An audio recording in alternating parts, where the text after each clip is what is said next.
11 বছর বয়সী টিকটকার শোভা।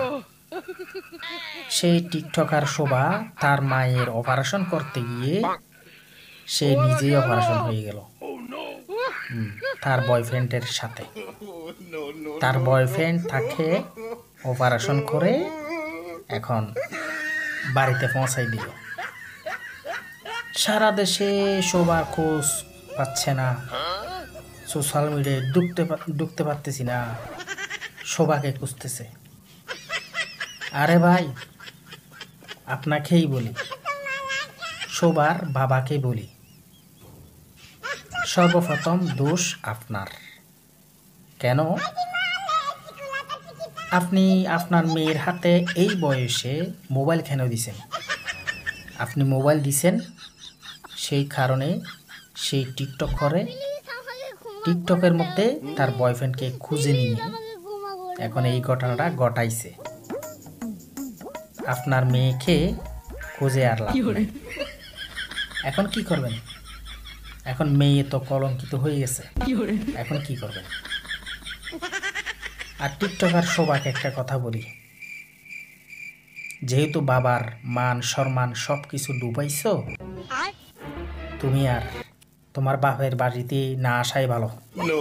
তুমি যার কাছে গেছো, যেই তোমাকে অপারেশন করাইছে, মানে ইউজ করছে, তার কাছে থাকলে ভালো। বাবা মায়ের সম্মান তো ডুবাইছো, এখন দেশবাসীকে তো, দেশবাসীর অডিয়েন্সদের ঘুম হারাম করে দিছো। আর তোমার আইডিতে ঢুকিয়ে দেখলাম তুমি যেইভাবে অঙ্গি করে, যেইভাবে ভিডিও তৈরি করে মানুষ যুবকদেরকে পাগল বানাই ফেলছো। এখন তোমার আর কিছু করার নেই। যার কাছে গেছো, আমি মনে করি তার কাছেই থাকলে ভালো হয়। আর শোভার বাবার যদি কোনো লজ্জা শরম না থাকে, তাহলে সেই মেয়েকে তার ঘরে ঢুকাবে, তার ঘরে জায়গা দিবে, যদি লজ্জা শরম না থাকে। আর যদি লজ্জা শরম থাকে, এখন কলঙ্কিত মেয়ে থাকে, হ্যাঁ, বাসায় ঢুকানোর ইচ্ছা থাকে, যদি যে সম্মান না চিনে আর কি। তো যাই হোক, ওদিকে আর যাচ্ছি না। এখন শোভা 11 বছর বয়সে প্রেম লীলা খেলার মধ্যেই মানে নিজেকে জড়াই ফেলল। এখন আমার প্রশ্ন হচ্ছে, অনেকেই তো ফতোয়া দেয় 18 বছরের নিচে কোনো মেয়েকে বিয়ে দেওয়া যাবে না। এখন তাদের উদ্দেশ্যে আমার এই ছোট্ট একটা কথা, আমি জানতে চাই, এখন শোভার ব্যাপারটা নিয়ে আপনারা কি ফতোয়া দিবেন সেটা জাতি জানতে চাই। অবশ্যই জাতিকে জানিয়ে দিবেন। আমাদের সমাজে 18 বছরের নিচে কোনো মেয়ে বিয়ে দেওয়া যাবে না, তার জন্য আইন আছে। কিন্তু 18 বছরের আগে ছেলে মেয়ে মিলেমিশে অবৈধ সম্পর্ক করা, সেটা কোন আইনে জায়েজ আছে, কোন আইনে আছে, সেটা আপনারা ক্লিয়ার করবেন। যারা ফতোয়া দেন বাংলাদেশে 18 বছরের নিচে মেয়েকে বিয়ে দেওয়া যাবে না, হ্যাঁ, এখন এই 11 বছর মেয়েটাকে নিয়ে আপনারা জাতির কাছে স্পষ্ট করবেন। এখন মেয়েটা কি করবে? মেয়েটার তো বয়স 11 বছর, তার তো অবশ্যই যেহেতু একটা ঘটনা ঘটাই ফেলেছে, তাহলে অবশ্যই তাদের বিয়ে শাদী তো অবশ্যই দেওয়া লাগবে। এখন কোন আইন দিয়ে তাদের বিয়ে শাদী আপনারা দিবেন, এটা জাতির কাছে অবশ্যই ক্লিয়ার করবেন।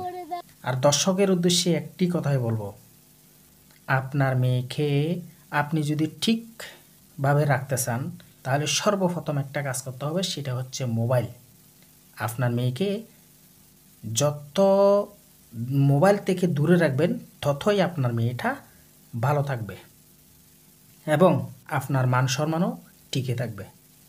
এই আপনাদের এই সমাজের মা বাবা যারা আছে, তাদের ইজ্জত সম্মান ডুবানোর একমাত্র মেশিন হচ্ছে মোবাইল।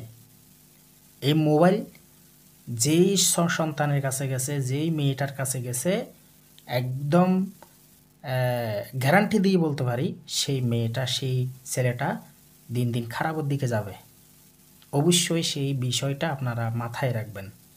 হয়তো শুরুতে একটু ফানিভাবে এই ভিডিওটা তৈরি করছি, হয়তো আপনারা মানে বিনোদন হিসেবে নিতে পারেন, ঠিক আছে?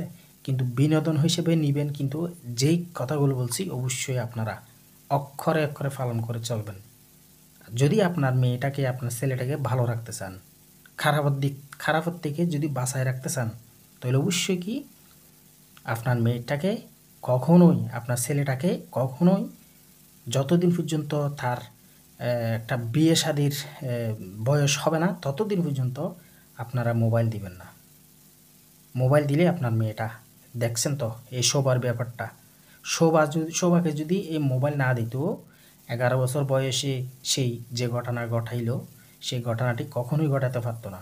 কারণ মোবাইল দিছে, টিকটক করতেছে, টিকটক ভিডিও আপলোড করতেছে, টিকটকের মধ্যে পরিচয় হয়েছে, যার কারণে এই ঘটনাটা সেই ঘটাইল।